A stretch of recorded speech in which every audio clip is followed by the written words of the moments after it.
The posterior cranial fossa. The posterior cranial fossa is largest and deepest fossa. This fossa contains hindbrain comprising pons, medulla oblongata in front and cerebellum behind. Boundaries.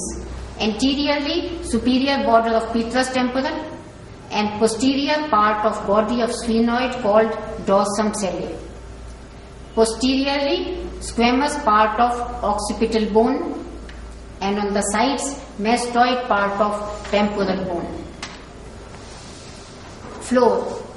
In the median area, sloping area behind dorsum cellae, foramen magnum in between, and squamous part of occipital bone behind.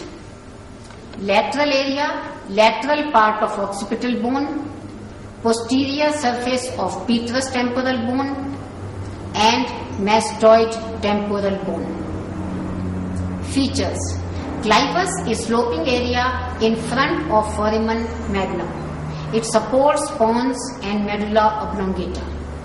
Foramen magnum. It is the largest foramen of skull. It is narrow in front and wider behind. Behind foramen magnum is internal occipital crest. On each side of the crest lie the cerebellar hemispheres. Internal occipital protuberance is grooved on each side by beginning of transverse sulci containing transverse venous sinuses. These sulci continue as sigmoid sulci lodging the sigmoid venous sinuses. Lateral area. Hypoglossal canal present laterally with the hypoglossal nerve. Condylar canal containing an emissary vein. Posterior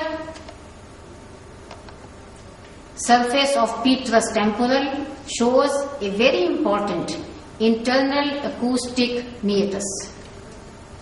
This is 1 centimeter long and runs laterally.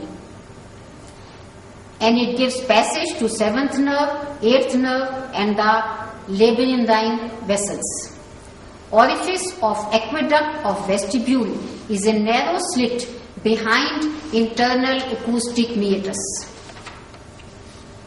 The jugular foramen lies close to posterior end of junction of petrous and occipital bone. It gives exit to 9th, 10th and 11th nerves and to beginning of the internal jugular vein, which is the continuation of the sigmoid venous sinus. Finish.